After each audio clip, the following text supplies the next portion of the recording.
tema muy importante sobre lo que es la patología del páncreas, específicamente lo que es el tema de tumores pancreáticos o cáncer de páncreas, ¿no? El día de mañana vamos a hablar sobre ya entrando a un tema muy importante, lo que es hepatitis autoinmune, y la próxima semana ya hablamos todo lo que es hepatitis en sí, ¿no? Entonces son temas muy grandes y luego ya hablamos ya de lo que es cirrosis.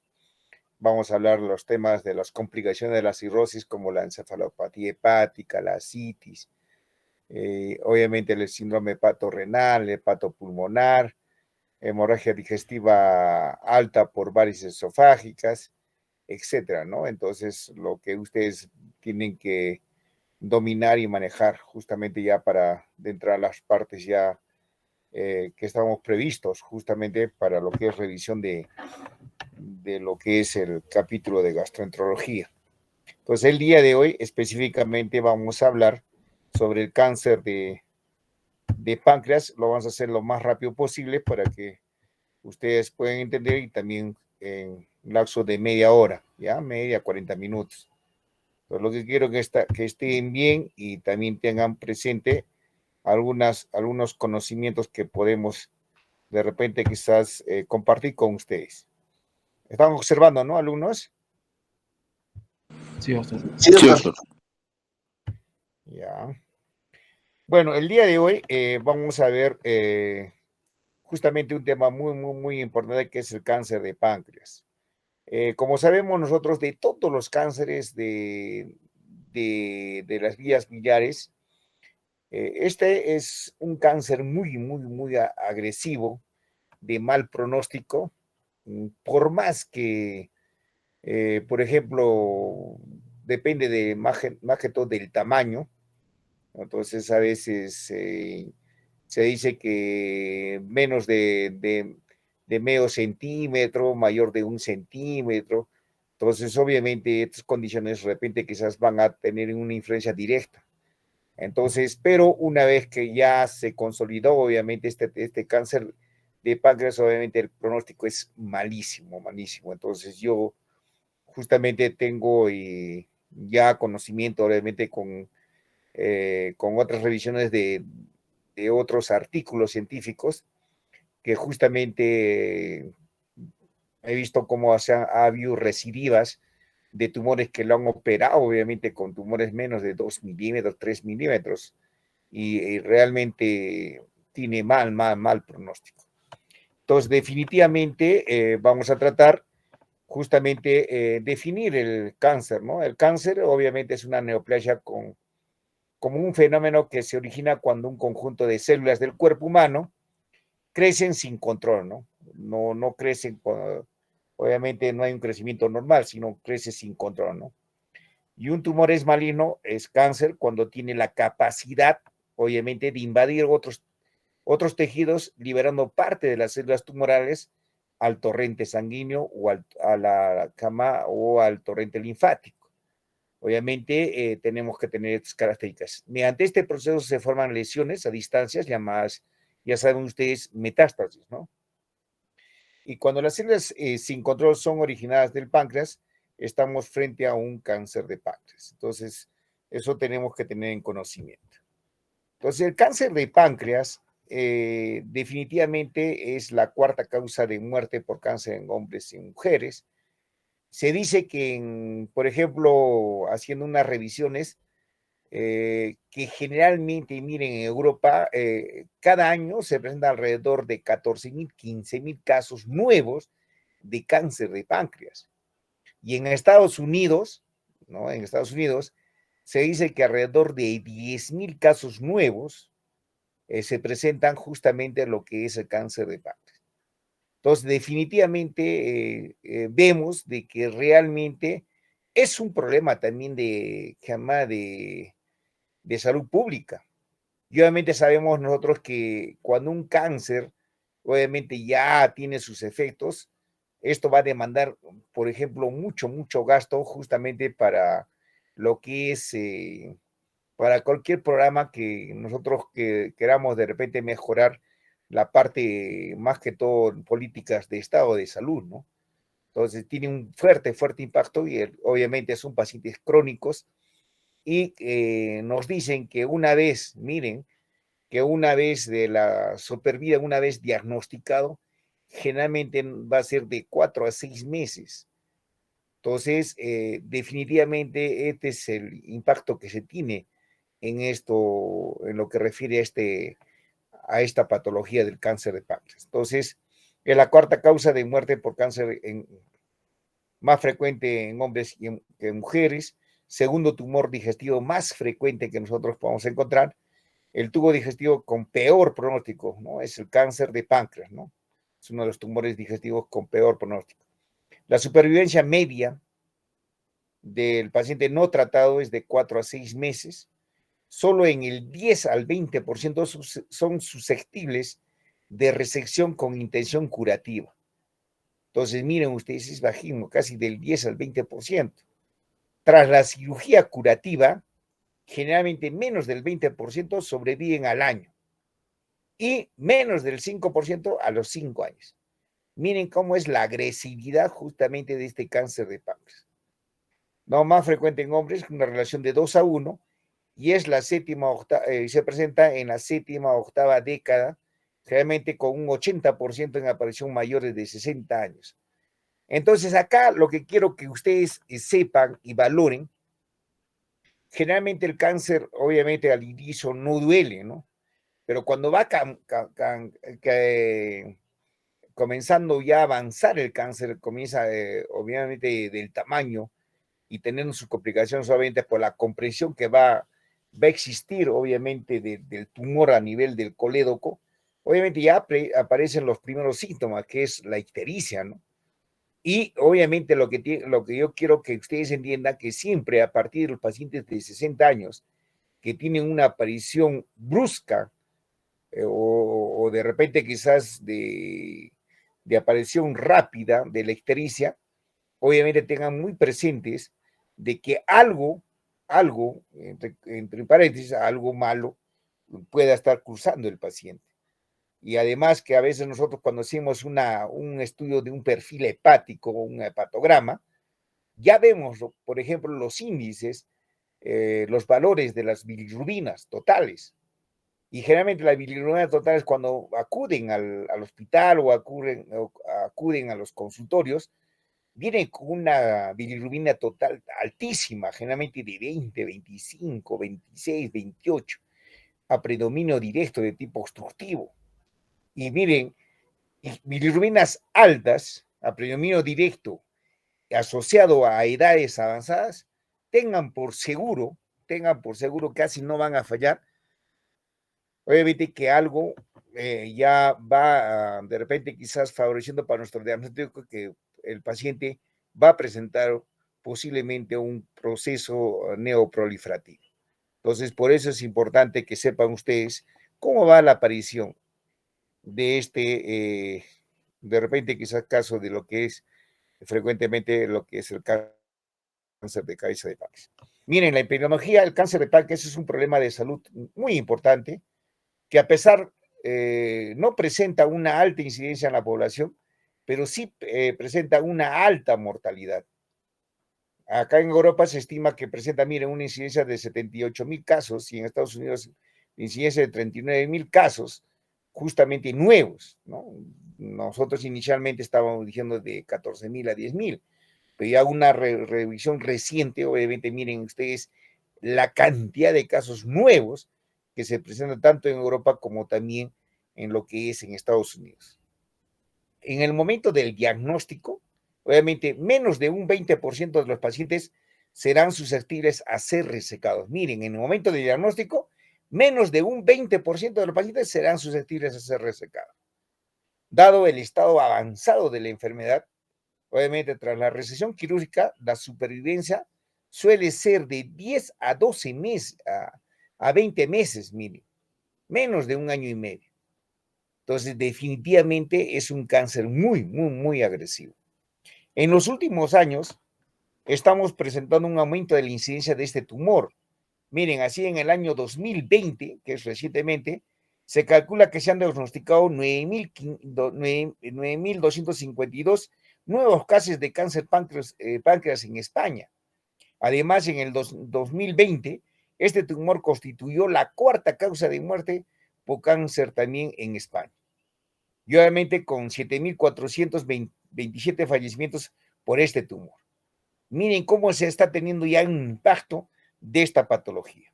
La mayoría de los pacientes a los que se diagnostica un cáncer de páncreas tiene una edad promedio, obviamente, siempre viven de 65 y 70 años, y es poco frecuente que este tumor se presente en pacientes con edades inferiores a 60 años, en cuyo caso debemos siempre descartar la asociación de una alteración genética. Eso es lo que tenemos que tener presente en lo que es del cáncer de páncreas. Entonces, acá tenemos qué cosa, los tumores pancreáticos. Tenemos tumores pancreáticos no endocrinos y tumores endocrinos. Dentro de los tumores no endocrinos tenemos qué cosas, los de tipo epiteliales, también llamados ductales, y los mesenquimales.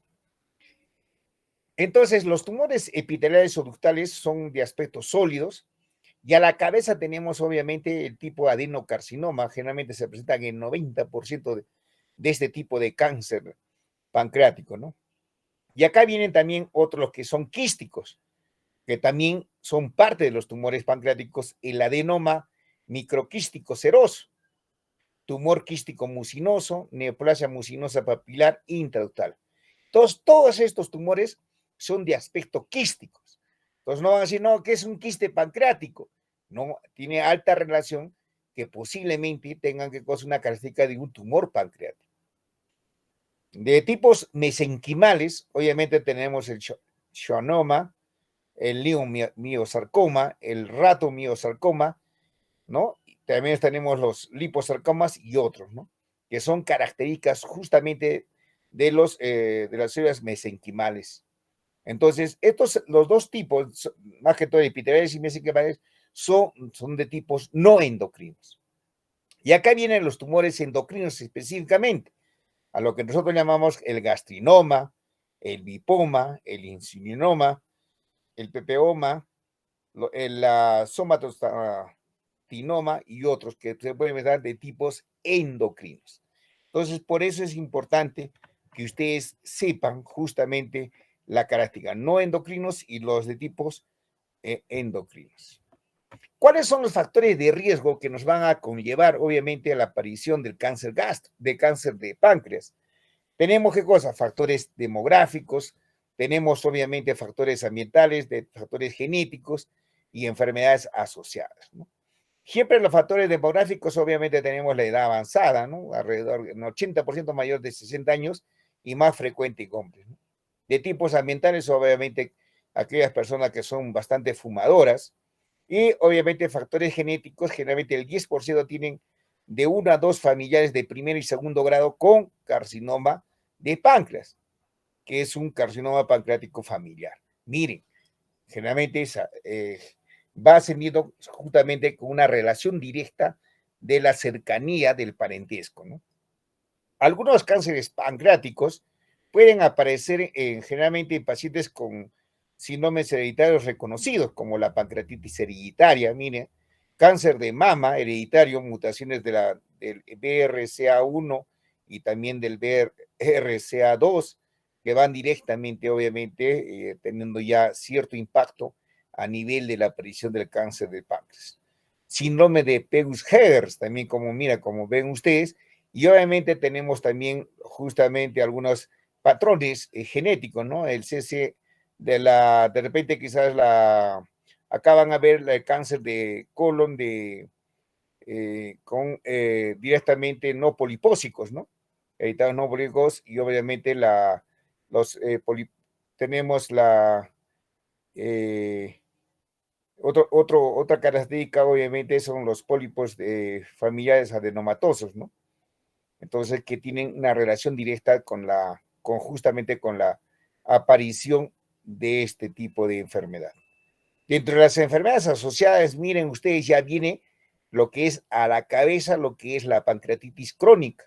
Y generalmente este tipo de pancreatitis crónica debido ¿qué cosa? Al excesivo ingesta de alcohol, que está asociado directamente con el cáncer de páncreas.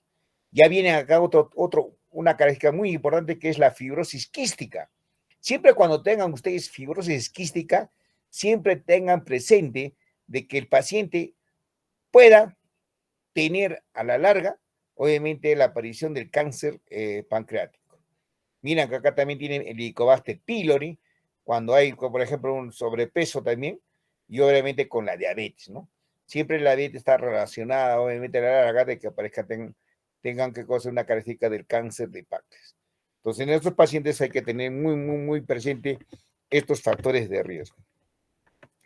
Acá viene lo que es el tabaquismo y el cáncer pancreático.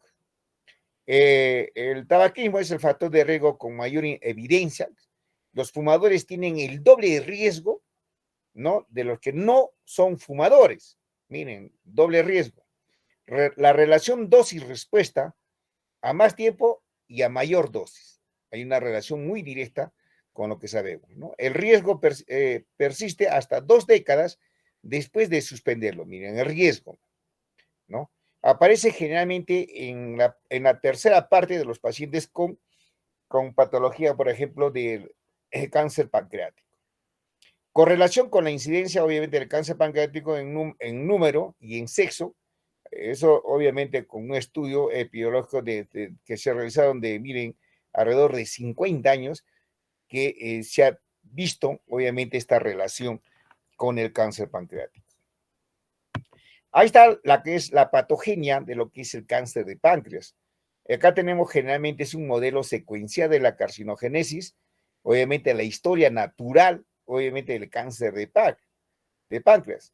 Y obviamente acá van a ver ustedes justamente el epitelio normal y van a ver ya justamente la neoplasia intraepitelial pancreática, por ejemplo, de 1A, 1B, ¿no? La necrosis intrapancreática tipo 2, la necrosis, la neoplasia intraepitelial pancreática tipo 3, ya viene un adenoma ya pancreático invasivo, y obviamente todas estas va a ver de acuerdo a las alteraciones genéticas, ¿no?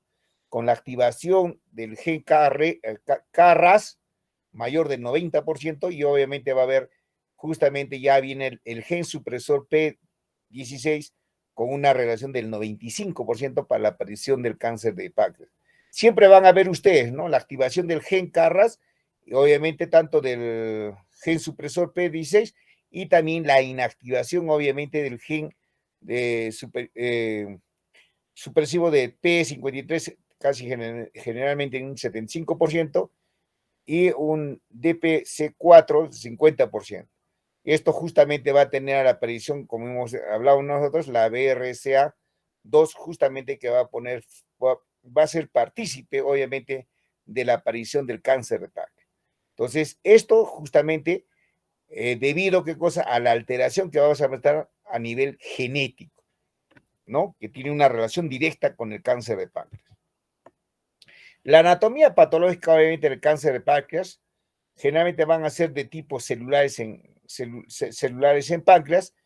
Obviamente va a haber un componente celular exocrino y un componente celular endocrino, ¿no?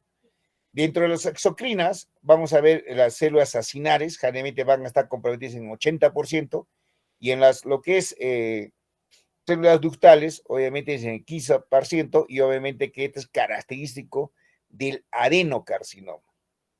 Dentro de los componentes de las células endocrinas, es más que todo de los islotes, ¿no? Obviamente va a tener una presentación casi en el 1 al 2% de lo que es el cáncer de páncreas.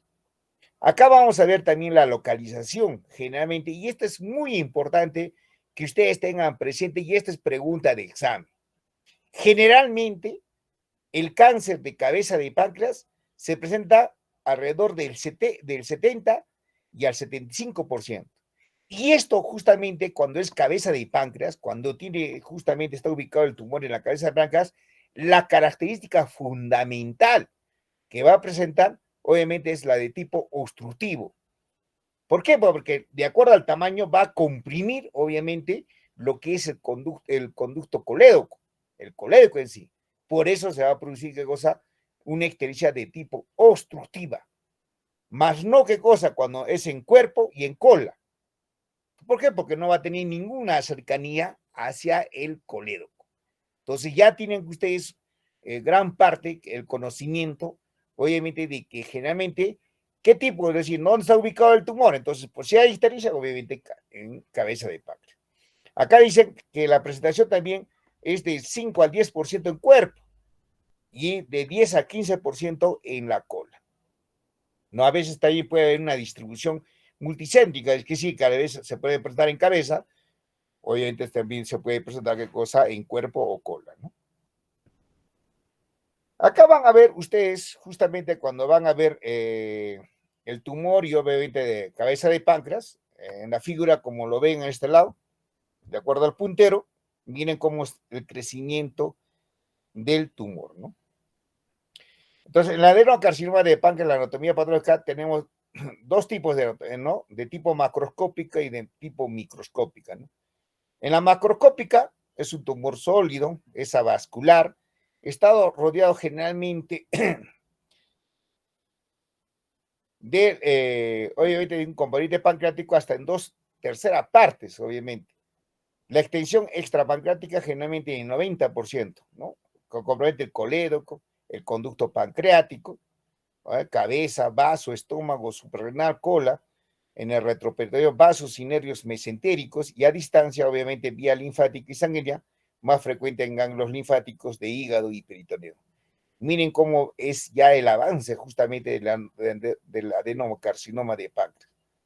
Y acá, de tipo microscopio, tenemos que ver que es bien diferenciado, moderadamente o pobremente diferenciado, y obviamente que van a comprometer a nivel de las glándulas, va a haber una tipia celular, obviamente va a haber mitosis, va a haber una ya aparición de la mucina, parece correlacionar con justamente con la supervivencia, obviamente, de lo que es el adenocarcinoma o cáncer de páncreas.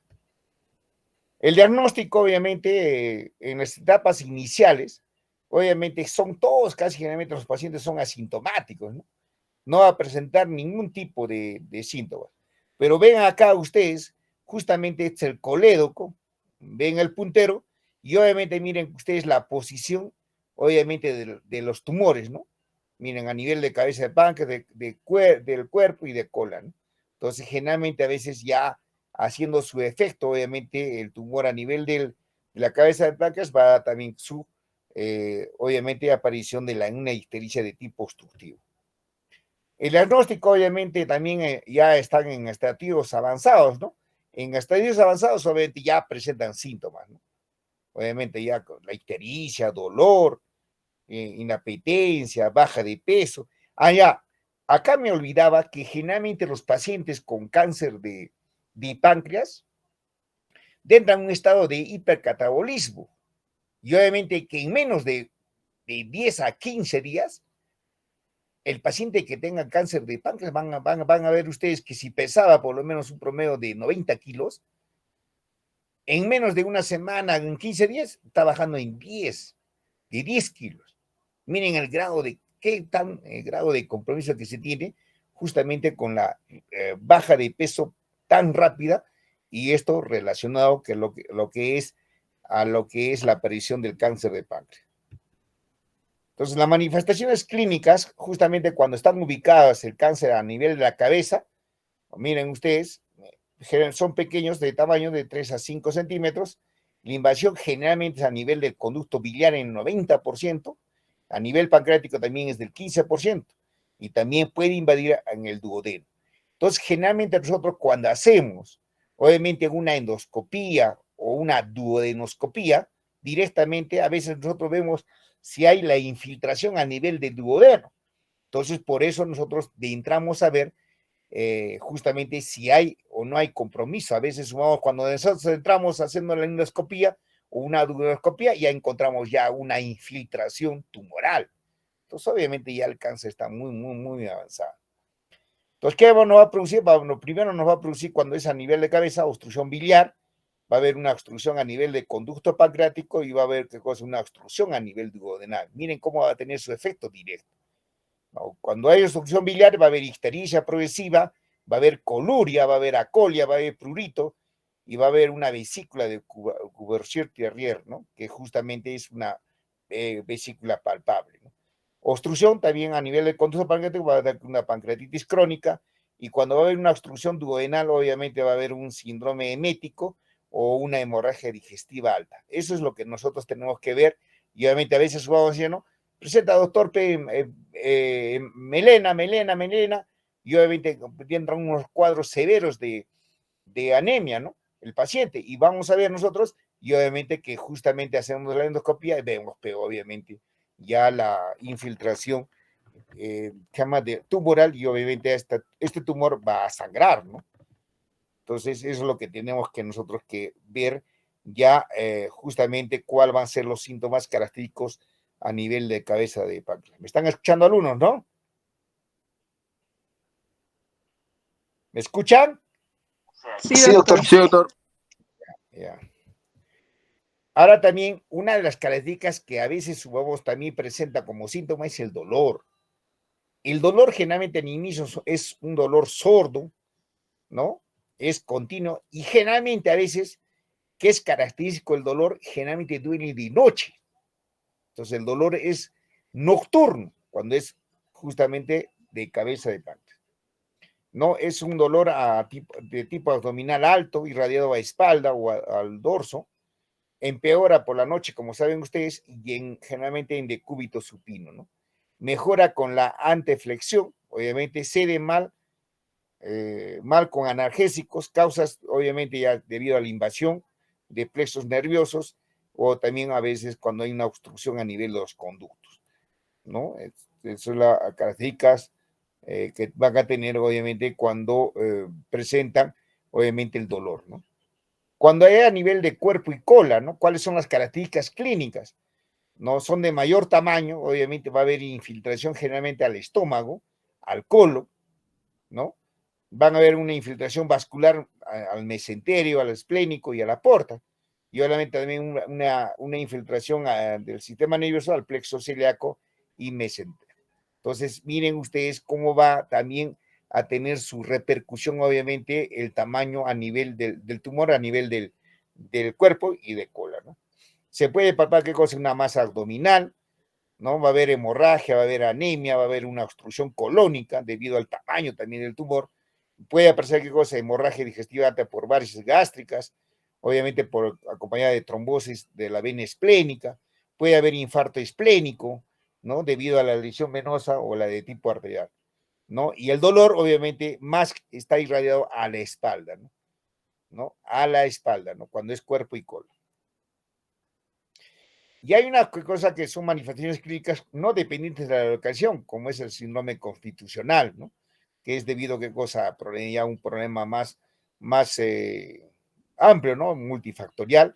Va a haber astenia, va a haber anorexia, pérdida de peso, como hemos hablado.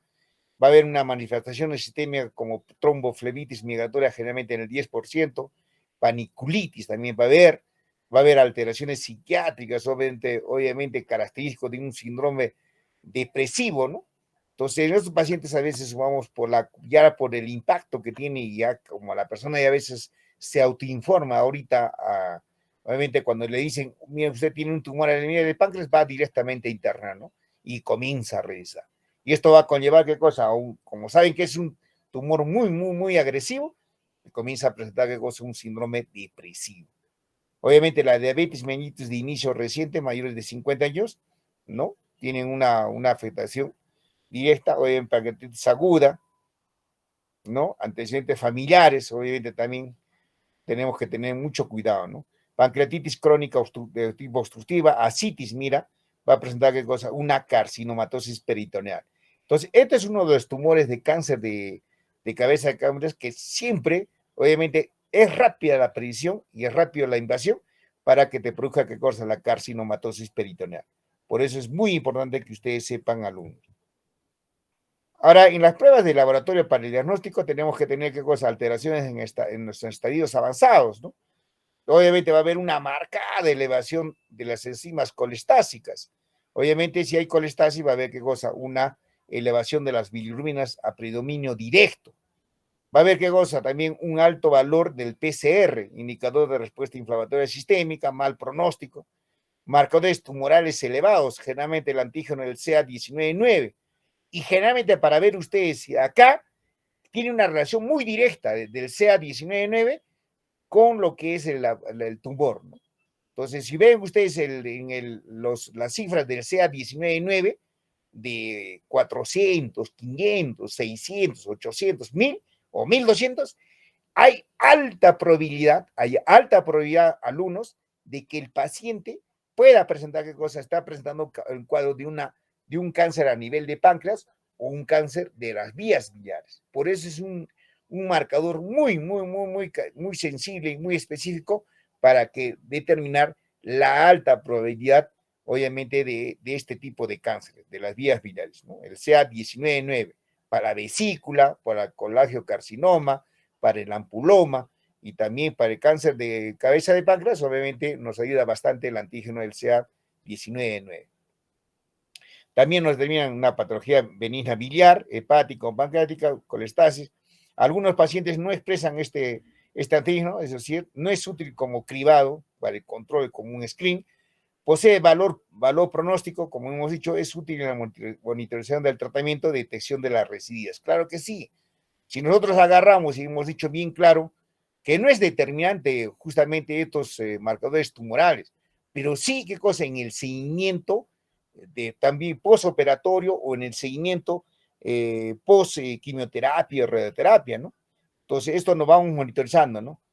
Entonces, al año, de repente, quizás hacemos una cirugía, ya digamos, hacemos al año, y obviamente, ¿qué cosa? Al año está en cero, ¿no? No hay valor del antígeno del CA19, pero a los 2 años comenzamos, hay una elevación, obviamente, de este marcador, y nos indica, obviamente, que hay una reactivación del cáncer. En eso sí nos va a ayudar bastante lo que es la monitorización del CA19-9.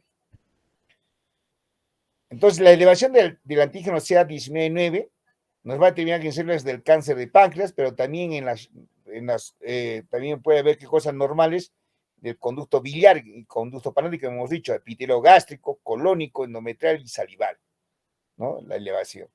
También se puede elevar en la patología benigna de páncreas, ¿no? O patología benigna a nivel biliar o hepática, cuando hay aparición de colestasis, pancreatitis, etcétera, ¿no? Vamos a encontrar el CA19-9 elevado. Entonces, en el hepatocarcinoma o cáncer gástrico de colon o ovario y bronquial, vamos a encontrar la elevación del CA19-9. ¿Podemos encontrar? Claro que sí, pero eso no nos indica que es cáncer directamente, ¿no? Entonces, ¿quién nos va a determinar si es un tumor maligno o benigno? Es la biopsia, indudablemente, eso es el gol estándar para determinar si es maligno o si es benigno, ¿no? Entonces, eso siempre tiene que tener presente, alumnos. Acá también van a ver qué cosa, marcador tumoral, obviamente el antígeno CA19-9, o algunos pacientes entre 5 al 15% no expresan este antígeno, tanto en los que tengan A negativo y B negativo. Solo el 50% si el tumor también, miren, son menores de 2 centímetros. Necesitan valores muy altos para aumentar su especificidad, mayor de 300 unidades por mililitro, como hemos dicho, no útil como cribado, poseen valor pronóstico, es decir, es útil la monitorización del tratamiento, detección y recidivas, ¿no? Ahora acá ya entra qué cosa, las técnicas de imagen que nos van a ayudar justamente para determinar el cáncer de páncreas, ¿no? Y acá van a ver ustedes que puede haber qué cosa, justamente las técnicas nos van a ayudar. Primero es la ecografía, ¿no? Que es la más rápida, menos costo. Luego viene la tomografía computarizada, ¿no?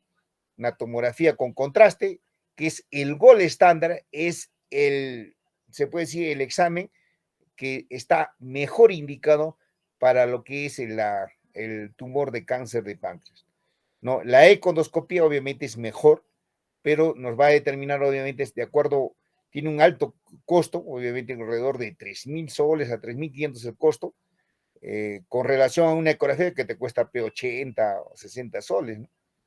Y con una tomografía que también con contraste está costando 450. Entonces, la econdoscopía es más, tiene alta sensibilidad y especificidad en tumores menores de 3 milímetros, 2 milímetros, ¿no?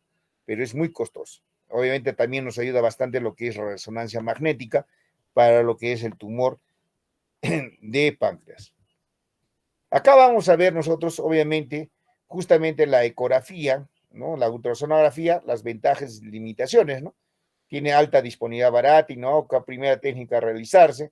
Mira, la sensibilidad, obviamente, y la sensibilidad y la especificidad, obviamente también tienen, casi generalmente llega a la sensibilidad al 95%, y permite, obviamente, hacer también un estudio citológico, obviamente, al momento de tomar una biopsia, ¿no?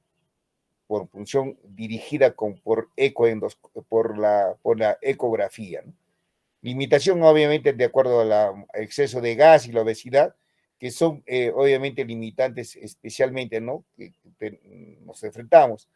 Y para el cuerpo y cola, obviamente, ¿no? Requieren completar estudios y vean ustedes, obviamente, que siempre nos va a ayudar bastante lo que es la ecografía, ¿no? Viendo una lesión hipocogénica en cabeza de páncreas que comprime la vía biliar, ¿no? Como ven ustedes acá, ¿no?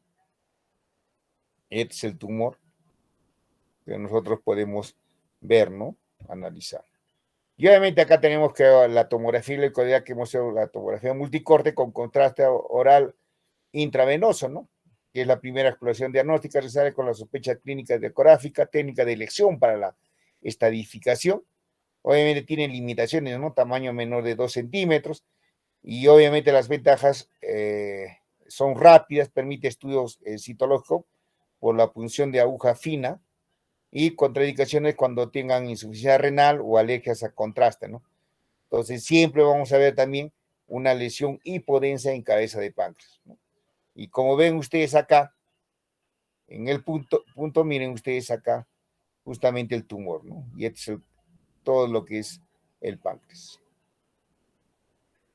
Y obviamente la econdoscopía, ya hemos dicho nosotros que es la mejor técnica para el diagnóstico de tumores menores de 2 centímetros, 2 mililitros, que digo. Ventajas: detectan lesiones de hasta 2 a 3 milímetros, miren ustedes. Es la técnica con mayor valor predictivo negativo para la detección de cáncer de páncreas. Tiene mayor sensibilidad que la tomografía para la detección de linfadenopatías. Permiten generalmente el estudio también citológico, ¿no? Haciendo también una punción para tomar la biopsia, ¿no? Inconvenientes: no útil para valorar la afectación a distancia, obviamente cuando hay metástasis hepáticas, y a menos que la tomografía, la tomografía para la invasión vascular, ¿no? No se puede realizar si la obstrucción es a nivel duodenal, claro que sí, porque no ayuda, pero obviamente nosotros vamos a entrar y si vemos que hay una obstrucción a nivel del pilo, del duodeno, no vas a poder avanzar. Y hemos dicho qué cosa, que la econdoscopía es tal igual como una endoscopía. Pero ¿qué pasa? De que en la punta tiene, en vez de tener, obviamente, tiene, aparte de la cámara, del lente que vamos a mirar, tiene qué cosa, un borde o como tienen normalmente un ecógrafo, ¿no? Tienen obviamente justamente en la parte final, ¿no? Un traductor, ¿no? El traductor obviamente va a identificar obviamente justamente las características. Van a ver a ustedes acá, generalmente miren una parte negra, una parte blanca, una parte negra, una parte blanca, Entonces, ¿esto qué nos determina? Justamente nos determinan las diferentes capas, ¿no? La mucosa, la submucosa.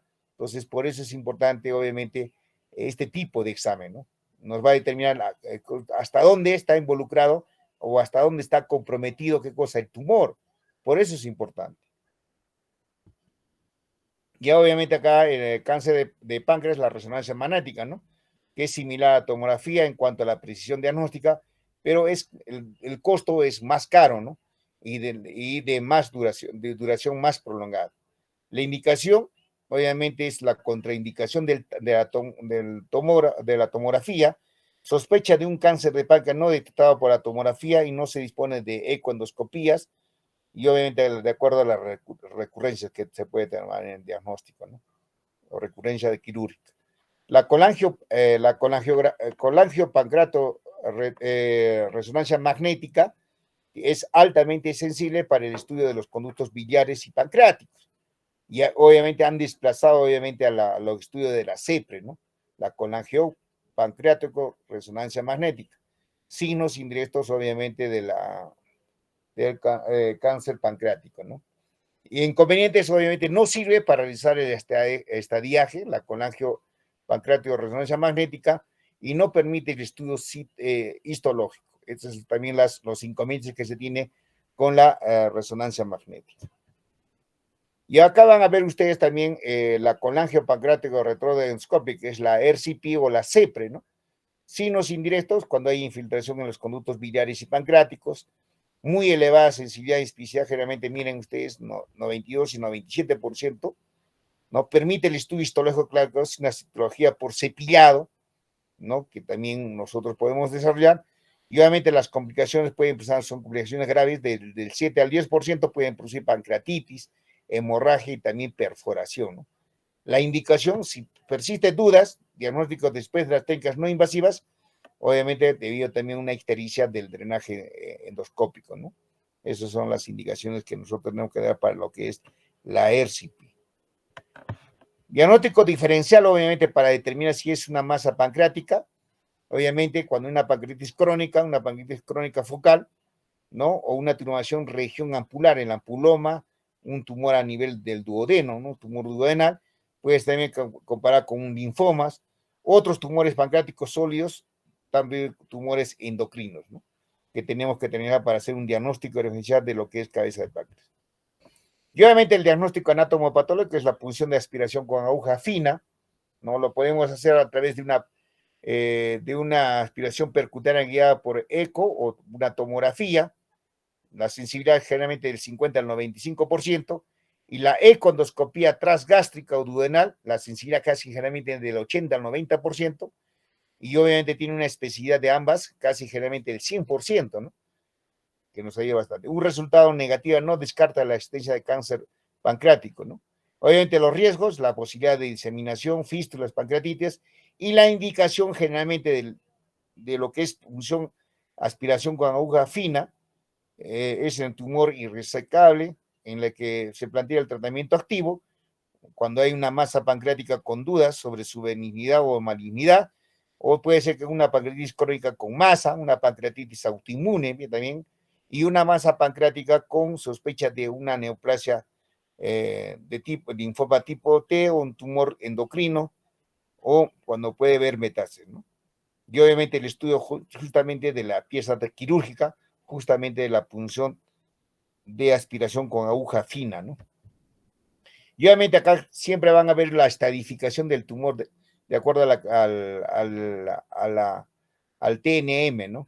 Obviamente con la identificación del tumor primario, el tumor primario obviamente que no puede evaluarse, obviamente con su T0, T1 hasta T4, obviamente los LN, cuando hay identificación de ganglios linfáticos regionales, que se va hasta lo que es N1, y obviamente ya tienen que cosa lo que es la estadificación del M, ¿no? M0 y M1, y M0 cuando no se puede identificar la metástasis, y M1 ya cuando hay metástasis a distancia.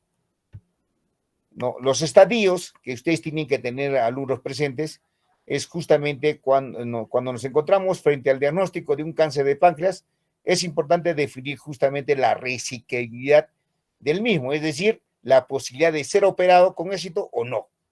Según las características del tumor, vamos a definir 3 situaciones, ¿no? ¿A qué llamamos tumores resecables? Uno son aquellos en que el crecimiento local no impide una cirugía con resección completa del tumor, ¿no? Incluyen los estadios T1N0, T2N0, T3N0, ¿no? No existe afectación de vasos que impiden la resección, y dentro de este grupo distinguido los tumores resecables completamente de los tumores borderline, ¿no?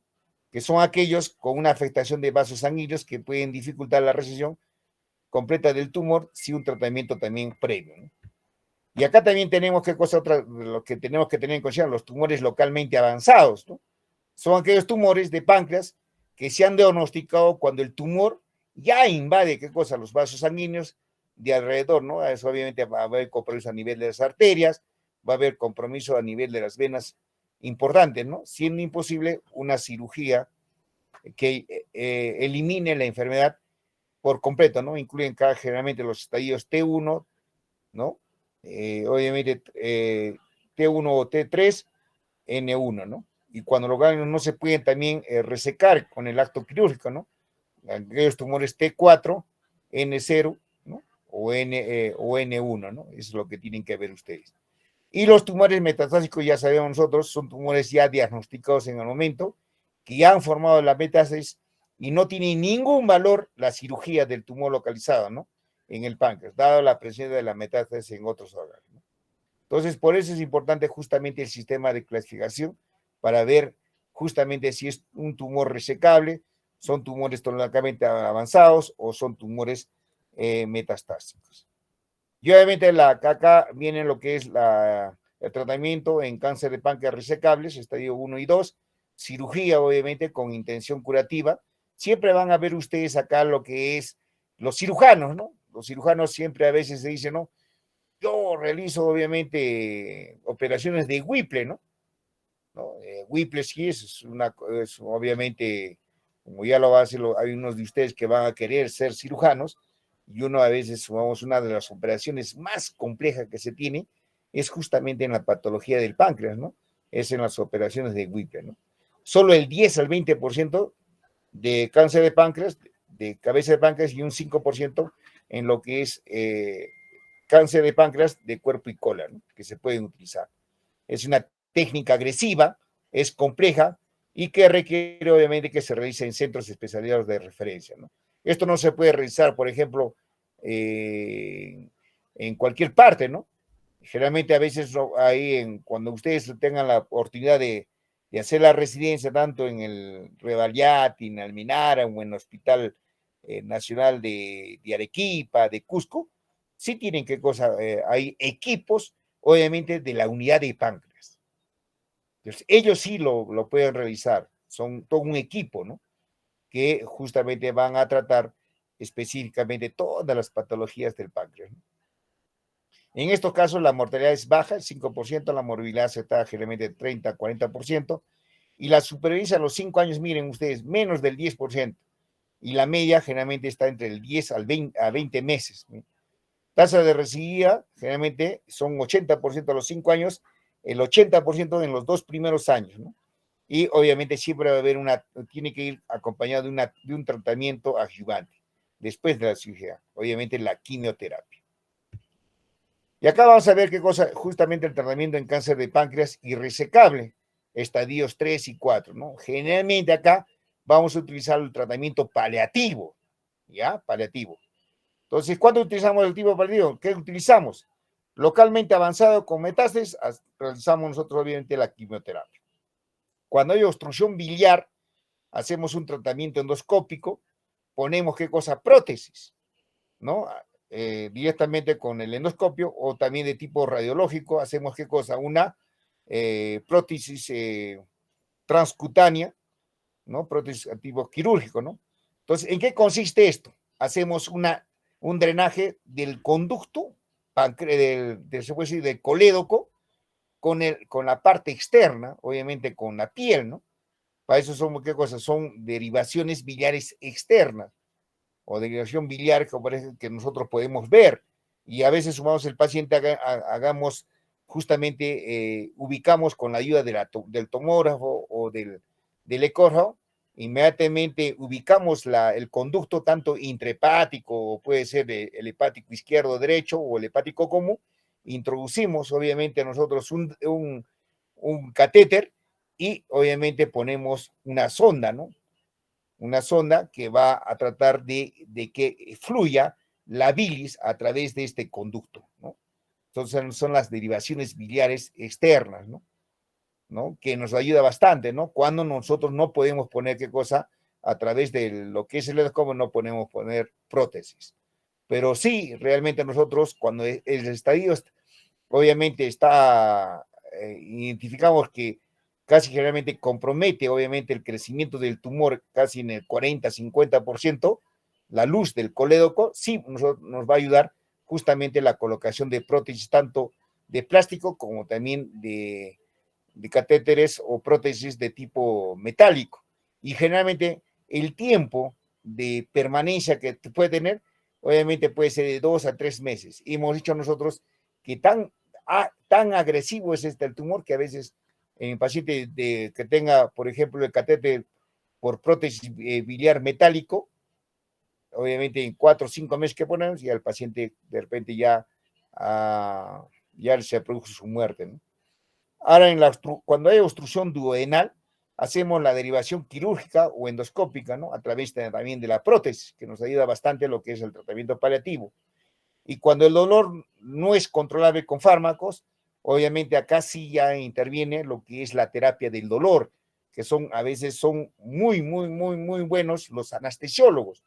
Dentro de la anestesiología, obviamente hay personas o anestesiólogos que se dedican solamente a lo que es la terapia del dolor. Y la terapia del dolor obviamente es justamente se puede decir una subespecialidad para tratar de aliviar este dolor intenso que se tiene justamente por consecuencia de un tumor, tanto de páncreas, de colon, etcétera, ¿no? Hacemos una neurolisis del plexo celíaco, ¿no? A nivel percutáneo, quirúrgico o endoscópico, o hacemos también una esplagnicectomía. Entonces, por eso es importante, obviamente, determinar, obviamente, el estadio del tumor y, obviamente, si es resecable o es irresecable. Pero generalmente, como ven ustedes, en el tratamiento paliativo tenemos que mejorar, tenemos que, obviamente, dar una buena calidad de vida al paciente. Y eso sería todo con respecto a lo que es esta patología del cáncer de páncreas, ¿no? Entonces, generalmente van a ver ustedes de que generalmente a veces se tiene todas las condiciones, obviamente, para mejorar esta patología, pero a veces por la agresividad que tiene este tumor, obviamente a veces no se puede tener, por ejemplo, terapias favorables para esta patología de cáncer de páncreas. Entonces, alumnos, espero de que en gran parte que ustedes han escuchado, y este tema muy importante de lo que es la patología, más que todo pancreática, ¿no?